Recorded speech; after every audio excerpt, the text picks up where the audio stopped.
Assalamualaikum warahmatullahi wabarakatuh. Alhamdulillahirabbil alamin, wassalatu wassalamu ala asyrafil anbiya'i wal mursalin nabiyyina Muhammad wa ala alihi wa sahbihi ajma'in, amma ba'd. Perkenalkan, nama saya Nurul Hikmah Amir, NIM 301561200011 dari kelas UKI 1 semester 5 program studi ilmu Al-Quran dan Tafsir. Di video kali ini, saya akan memaparkan mengenai bagaimana konflik dalam perspektif Al-Quran, serta bagaimana Al-Quran memberikan solusi terkait manajemen konflik. Baik, langsung saja. Materi pertama mengenai konflik dalam pandangan Al-Quran. Dalam pandangan Al-Quran, kata konflik memiliki makna yang sama dengan kata ikhtilaf yang bermakna berselisih atau berlainan. Konflik yang bermakna perselisihan disebutkan dalam Quran surah Ali Imran ayat 105 yang berbunyi, A'udzu billahi minasyaitonir rajim. Bismillahirrahmanirrahim. ولا تكونوا كالذين تفرقوا واختلفوا من بعد ما جاءهم البينات وأولئك لهم عذاب عظيم, yang artinya, dan janganlah kamu menyerupai orang-orang yang bercerai-berai dan berselisih sesudah datang keterangan yang jelas kepada mereka. Mereka itulah orang-orang yang mendapat siksa yang berat. Konflik bisa terjadi karena adanya ketidakharmonisan, baik antar individu, antar kelompok, maupun antara individu dengan kelompok. Konflik berbeda dengan perbedaan pendapat. Namun, perbedaan pendapat yang tidak diselesaikan dengan baik bisa menjadi sebab timbulnya konflik. Konflik seperti ini di dalam Al-Quran disebut sebagai tanaza'u, sebagaimana dalam Quran surah Al-Anfal ayat 46 yang berbunyi, A'udzu billahi minasyaitonir rajim. Bismillahirrahmanirrahim. وأطيعوا الله ورسوله ولا تنازعوا فتفشلوا وتذهب ريحكم واصبروا إن الله مع الصابرين, yang artinya, dan taatlah kepada Allah dan Rasul-Nya, dan janganlah kamu berbantah-bantahan yang menyebabkan kamu menjadi gentar dan hilang kekuatanmu, dan bersabarlah. Sesungguhnya Allah beserta orang-orang yang sabar. Selanjutnya ada beberapa hal yang menjadi penyebab terjadinya sebuah konflik. Yang pertama adalah ta'assub. Nah, istilah ta'assub disebutkan dalam Quran surah Al-Mu'minun ayat ke-53. Nah, ta'assub ini bisa diartikan sebagai fanatik buta, sikap keras, tidak mau menerima perbedaan pendapat, membela suatu golongan tanpa peduli apakah golongan ini benar atau salah. Nah, sikap ta'assub ini bisa menjadi penyebab konflik. Mengapa? Karena ta'assub akan menghasilkan sikap tidak bisa menghargai orang lain. Nah, sikap tidak menghargai inilah yang akan membuat terjadinya konflik di dalam masyarakat. Selanjutnya adalah ghulu. Nah, ghulu ini disebutkan dalam Quran surah Al-Maidah ayat 77. Qul ya ahlal kitabi la taghlu fi dinikum ghairal haqq. Nah, ghulu ini diartikan sebagai sikap berlebihan atau melampaui batas. Nah, jika ghulu atau sikap berlebihan ini terjadi, terlebih dalam hal membenci sesuatu, berlebihan dalam membenci sesuatu, tentu itu pun akan menarik, itu pun akan menyebabkan terjadinya sebuah konflik. Selanjutnya adalah asyuhriyah atau saling merendahkan, sebagaimana dalam Quran surah Al-Hujurat ayat 11. Sikap saling merendahkan ini sangat bisa menjadi penyebab terjadinya sebuah konflik. Saling merendahkan di sini baik itu antara seorang individu dengan individu yang lain, antara suatu kelompok dengan kelompok yang lain dalam segala hal, baik dari segi ekonomi, kedudukan, pendidikan dan lain sebagainya, tentu akan memberikan dampak pada terjadinya sebuah konflik.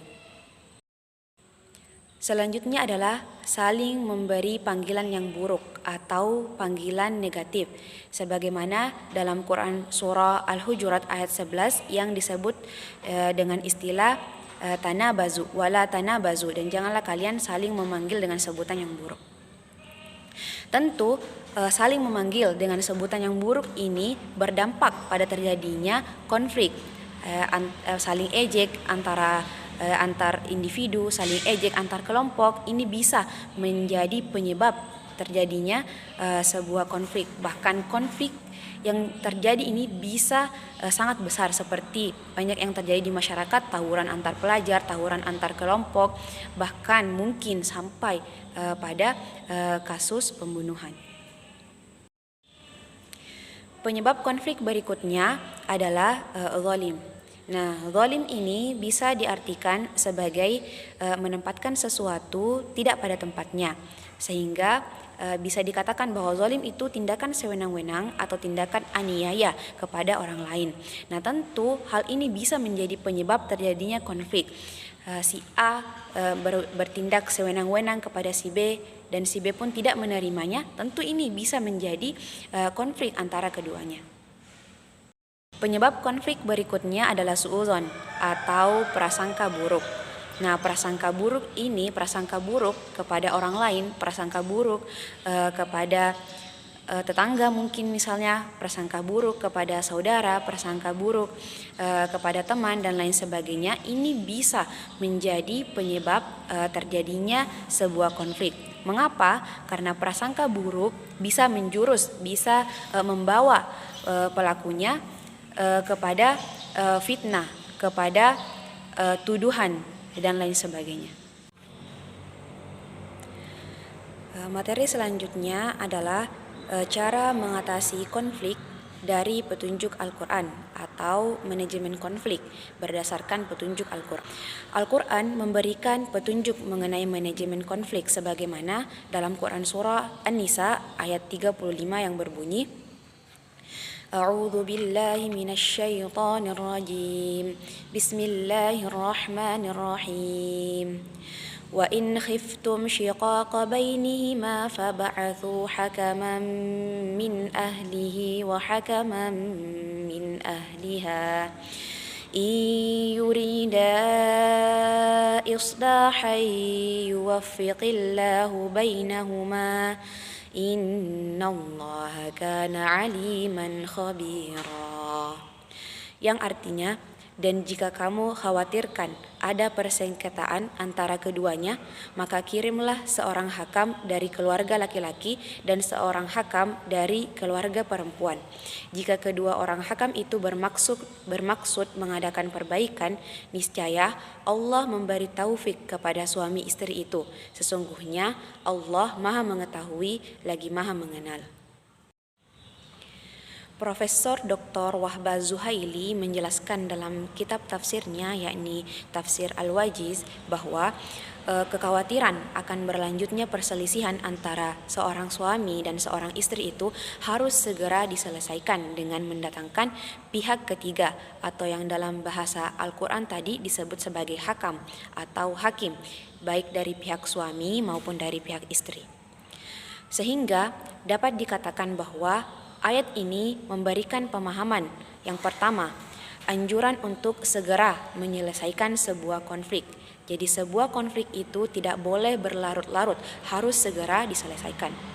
Yang kedua, penyelesaian dilakukan melalui mediator yang disebut sebagai hakam atau hakim. Yang ketiga, mediator ini harus merupakan sosok yang bisa diteladani. Yang keempat, mediator ini terdiri dari dua orang, satu dari pihak suami dan satu dari pihak istri. Jadi masing-masing dari pihak yang berselisih itu memberikan atau mendatangkan mediatornya. Kemudian yang kelima, ada keinginan yang kuat untuk melakukan islah atau penyelesaian konflik, perbaikan atau perdamaian dari masing-masing pihak. Jika melihat dari makna tekstual ayat ini, memang ayat ini membahas mengenai penyelesaian konflik antara suami dengan istri.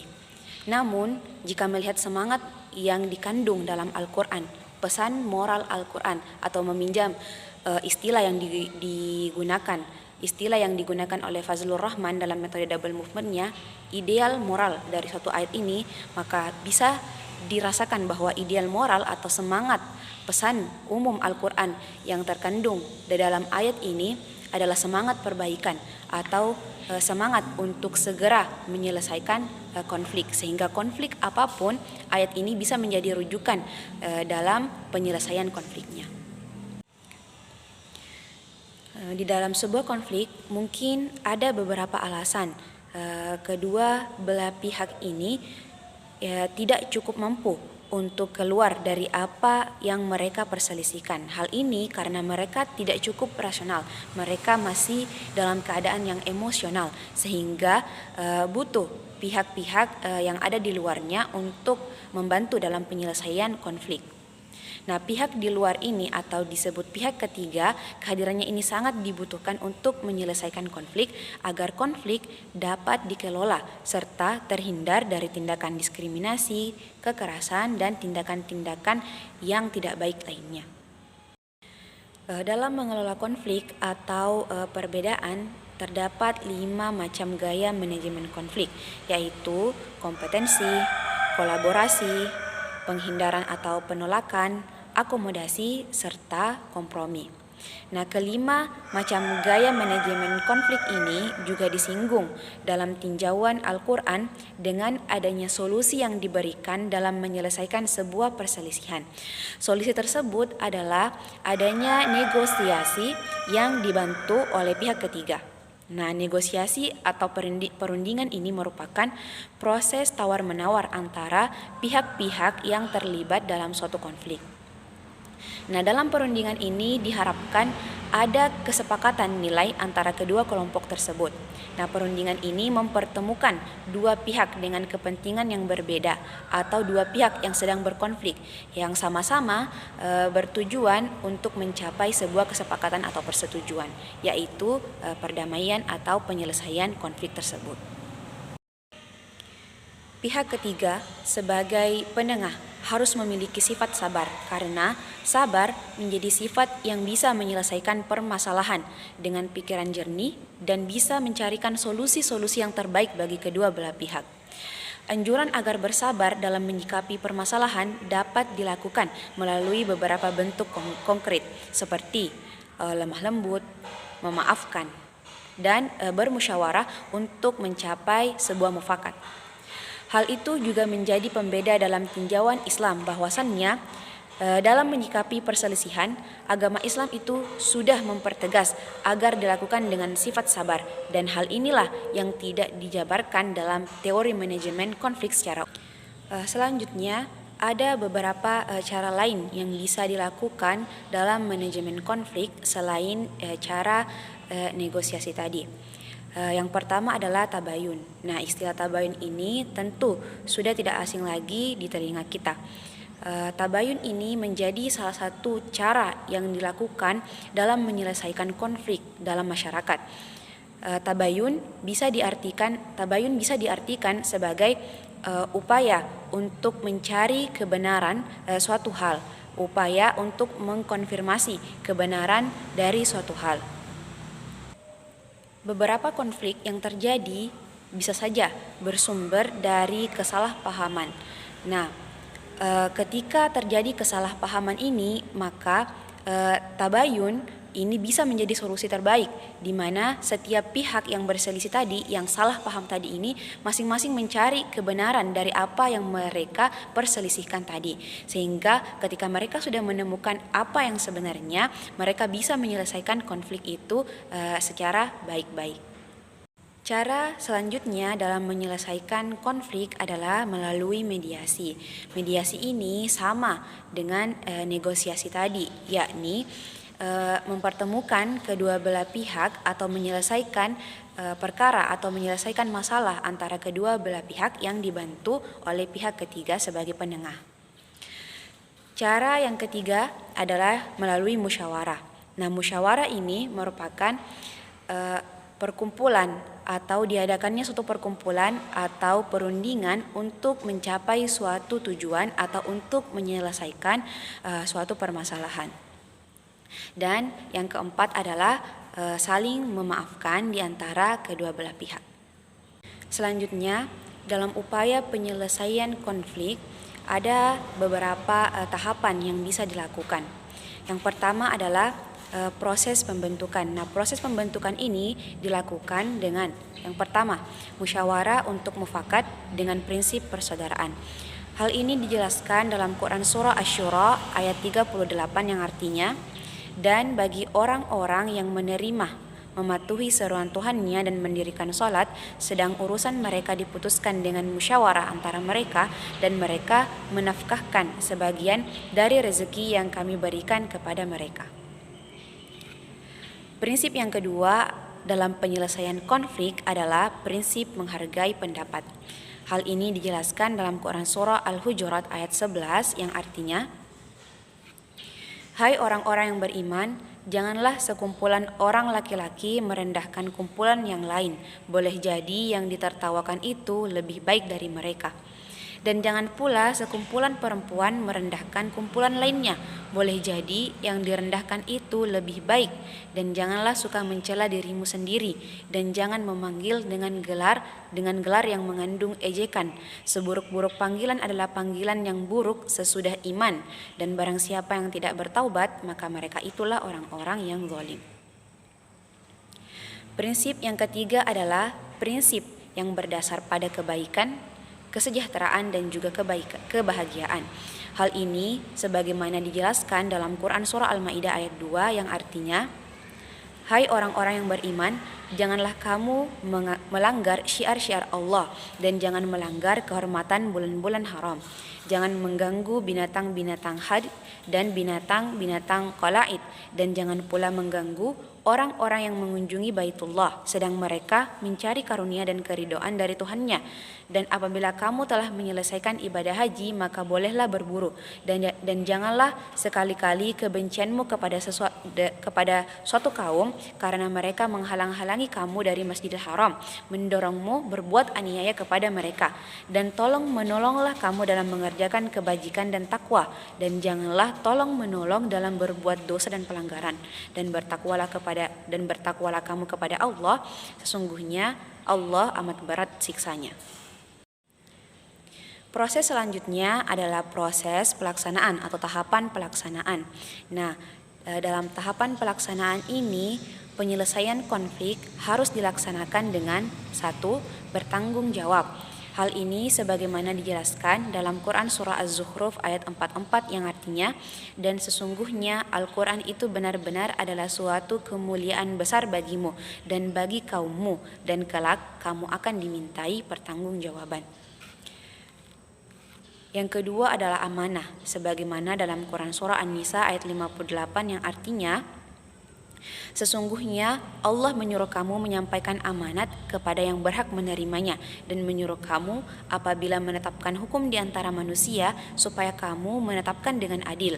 Sesungguhnya Allah memberi pengajaran yang sebaik-baiknya kepada kamu. Sesungguhnya Allah adalah Maha mendengar lagi Maha melihat. Yang ketiga adalah adil. Hal ini sebagaimana dijelaskan dalam Quran Surah An-Nisa ayat 135 yang artinya, wahai orang-orang yang beriman, jadilah kamu orang yang benar-benar penegak keadilan, menjadi saksi karena Allah, biarpun terhadap dirimu sendiri atau ibu bapak dan kaum kerabatmu. Jika ia kaya ataupun miskin, maka Allah lebih tahu kemaslahatannya. Maka janganlah kamu mengikuti hawa nafsu karena ingin menyimpang dari kebenaran. Dan jika kamu memutarbalikkan kata-kata atau enggan menjadi saksi, maka sesungguhnya Allah adalah Maha mengetahui segala apa yang kamu kerjakan. Selanjutnya adalah memberi petunjuk pengarahan dan juga bimbingan sebagaimana dijelaskan dalam Quran surah An-Nisa ayat 59 yang artinya, hai orang-orang yang beriman, taatilah Allah dan taatilah Rasul-Nya dan ulil amri di antara kamu. Kemudian jika kamu berlainan pendapat tentang sesuatu, maka kembalikanlah ia kepada Allah, Al-Quran, dan Rasul sunnahnya. Jika kamu benar-benar beriman kepada Allah dan hari kemudian, yang demikian itu lebih utama bagimu dan lebih baik akibatnya. Demikianlah pemaparan yang bisa saya sampaikan. Mudah-mudahan ada manfaatnya bagi kita semua.